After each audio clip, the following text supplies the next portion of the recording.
The 40th Tokyo Auto Salon is at our doorstep. We're going to go over all the cool new concepts that we're expecting to see from the Japanese automakers, and maybe new reveals as well.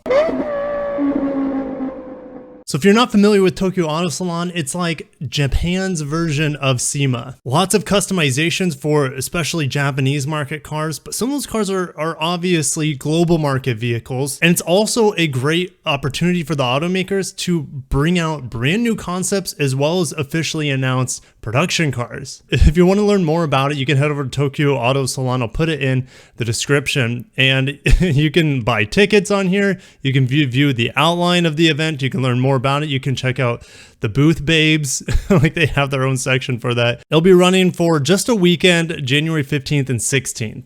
Starting big with Honda here, Tokyo Auto Salon exhibit, they'll have the step wagon there. They'll have the Vezel, which is the new version of the HR-V, which we still don't get here in the United States. That's a bit of a sore subject. Anyways, there's going to be a hybrid Modulo X version of it. And the Civic Type R is supposed to be unveiled there for the first time. In what capacity, we don't know.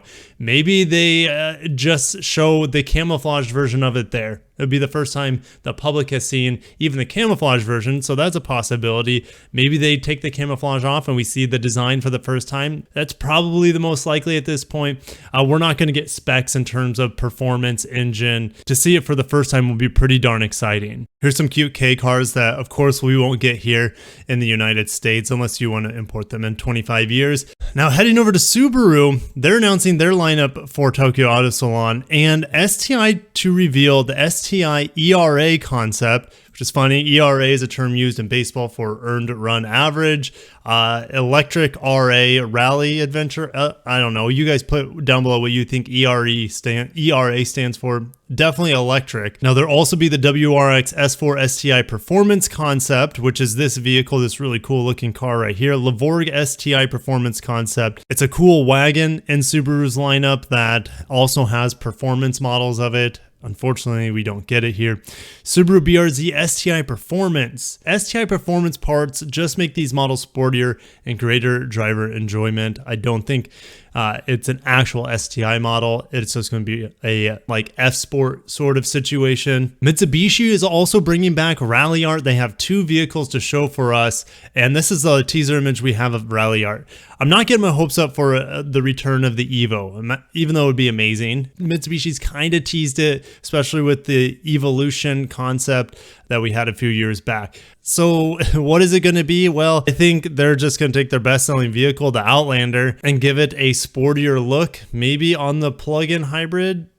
It's just really hard to say, and this is probably the one I'm most excited about. The other vehicle they'll be showing is a tiny electric city car, which is likely a spiritual successor to this vehicle, the iMe EV, which it was discontinued about a couple of years ago at this point. And Nissan showed the IMK concept a couple of years ago as well. So this could be an iteration of the IMK, different interior-exterior styling. Hoping for 124 miles of range, but that's also on the Japanese cycle, so probably closer to 100 miles of range here stateside. And since Mitsubishi has brought the iMe here before, I think there's a 50-50 shot of this actually making it here stateside. And if we go to Daihatsu here, it is a subsidiary of Toyota essentially, but look at this little K car. They're going to have a bunch of different customizations of existing K cars there in Japan, and I would love to have these minivans, ultra minivans, and you can import them from Japan, but these are all vehicles we don't get here. The Rocky is like the Yaris Cross, but maybe even smaller if that's possible.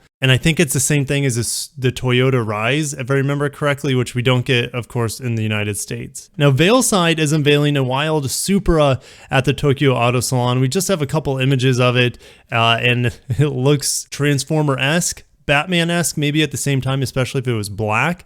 But it's gonna look pretty sick. We pretty much know what it looks like after the 4 images they've shown with us. But those are kind of the highlights that we're expecting to see at the Tokyo Auto Salon in less than a month from now. So definitely stay tuned to the channel. Subscribe for more Japanese auto news. It's a big part of the channel. The other big part is Korean auto news. So if you're into either of those things, make sure you're subscribed. I got a lot of reviews coming after the first of the year. Going to be driving the new MDX Type S, going to be driving the new LX600, and I'll be driving more electrified Toyota pickups. So definitely stay tuned for that. Smash the like button if you enjoyed it. Have a wonderful Merry Christmas, Happy New Year, Happy Holidays, all that good stuff. Thank you so much for your support here in 2021, and I can't wait to have a wonderful 2022 with you guys, the Luxurious Fleet.